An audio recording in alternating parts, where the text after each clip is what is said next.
This should have never happened. This video is brought to you by Beating Black and Blue. Beating Black and Blue, my book talking about policing in America, being a black police officer in America under siege. Link is in the description section. Like and subscribe to this channel so you can get notifications anytime I go live. I make videos on here. Download the podcast, the B. Tatum Show podcast on all podcasting platforms.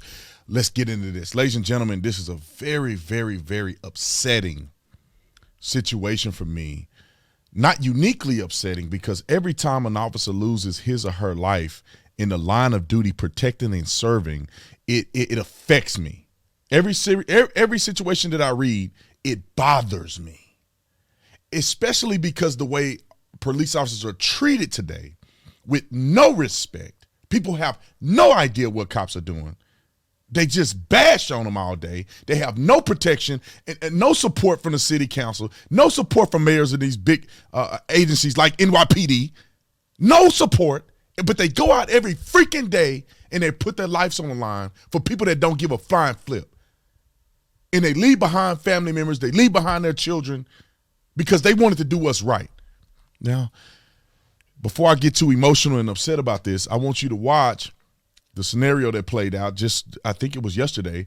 Two NYPD officers were shot. One of them was fatally shot and killed.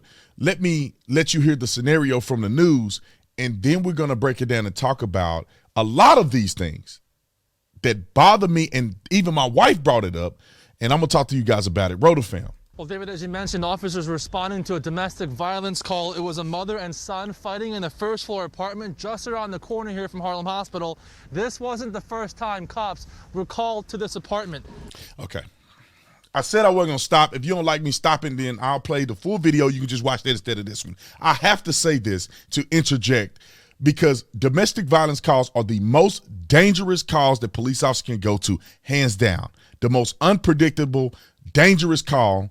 And as you heard, and I'm going to get into it, I'm going to play it, I'm going to keep playing it. But as you heard, police officers have been here before. This time, though, gunfire erupted. That mother called police for help around 6:15 tonight. On that 911 call, police say she did not mention any weapons. Police met her son and that mom out front at 119 West 135th Street. The other son she was fighting with was waiting in the back bedroom. One officer remained with family members. Two officers went to the back bedroom to talk to him. That's when suddenly gunfire erupted. One officer was shot and killed. The second, again, now fighting for his life. She never mentioned there was a gun in play. Never mentioned that there was a gun. Never, to not one time to the police officers. Did she know he had a gun? That 47-year-old son then shot by that third officer in surgery. He suddenly, without warning, opened fire on them. While two other officers go to the back bedroom. This hallway is very tight and narrow. As our first officers approach the bedroom, the door swings open and numerous shots are fired, striking both officers, one fatally, and one is here in Harlem Hospital in critical condition. As the perpetrators attempt to exit, he is confronted by our third officer, who fires 2 rounds, striking him in the right arm and head. And that's the gun he was carrying. And he stole that gun. Stolen gun. And let's talk about it. I want to break this down and talk about every element of this crime and why it bothers me so much and why people should be outraged at these major cities and politicians and others who are advocating for defunding the police. Let's talk about this for a minute. Stolen gun. Gun legislation that they claim that they want to push and pass. And this is gun legislation ain't going to help nothing. It was illegal to shoot officers, and it's illegal to possess a gun because he was on probation, and it's illegal to steal a gun and use a stolen gun. All of that is illegal. He didn't give a that it was illegal. So whether you change the laws or whatever, it's not going to stop people from doing this. It's that when they do things, they need to stay in jail. He had a rap sheet longer than the Nile River. Another situation where he had assaulted police officers. He's selling drugs. He was currently out on probation. He was out on probation. And I'm going to show you a picture of this idiot out on probation. Y'all talk about changing laws. That's not going to help. When they do the crime, lock them up. Also, defunding the police, the stupidest thing that I ever heard in my entire life. The reason why these cities are going to crap, crime is up, homicides are up, because of this entire defund the police movement. When you say you're going to defund the police, what's the residual effect, Mr. Tatum? It's not just people's feelings get hurt. You begin to destroy the profession. Morale becomes low. Police officers are quitting. Police officers are retiring. The ones who are senior officers, who have the most experience, the relationships in the community, they are leaving. And then the young people who have always aspired to be police officers, the good, the brave, the people who are aspiring to do great things in their community are saying, I'm not doing that job. Why? Because y'all don't even support the police officers. They're understaffed, underrepresented, afraid to do anything because they don't want to get fired. They don't want to go to prison. And when you add all of that up, that eliminates proactive policing. And proactive policing is the best form of policing. And proactive policing, the reason you're safe, why you sleep. When officers have been demoralized, they just go to calls for service. Why? What does that mean? What's the benefit or what's the effects of just going to calls for service and not proactive policing? Because when that fool is out driving around a car on suspended driver's license, when police are active, when they have enough staffing and they are proactive, they pull people over like this and stop him before he gets into another domestic violence situation and end up shooting and killing police officers. They put him in jail instead of putting him out on probation. They would have found him on probation in possession of a firearm on a traffic stop, selling drugs on the corner. All of these possibilities have been dealt with if you would have appropriately had police officers in place in position to do proactive policing. That's the reason why we see crime and murder up. It's not because necessarily people are just cracking up all of a sudden. People have been crazy since before Jesus. It's the fact that now cops are not present in the hand-to-hand drug deals. Cops are not pulling people over on traffic stops. I had an officer in one department, I'm not going to say his name, and I'm not going to say the police department, but in one police department, they would write 30,000 tickets in a month or so. They went down to 1,000. Do you know how many interactions are left or lost? He told me that they were bringing in 80-something guns a month. And maybe 1, 2 guns being brought in? You know where the rest of them are at? In the hands of people like this guy.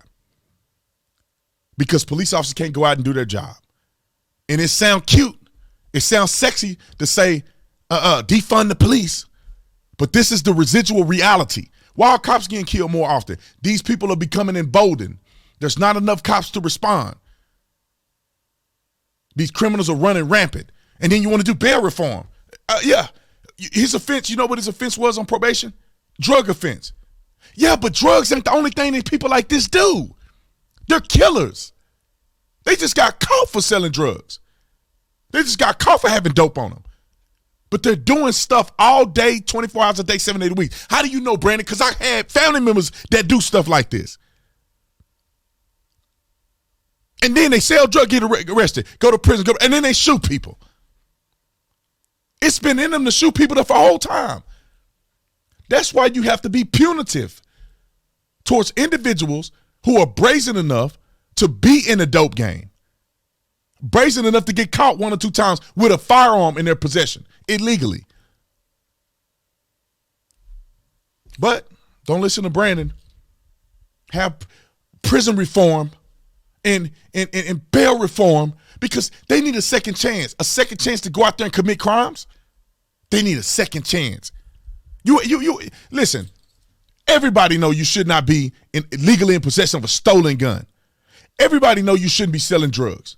The people that do it anyway, at this point, when all you got to do is walk down the street and people are hiring, at this point, are people who don't care about society. They don't care about crime. They don't care about going to jail.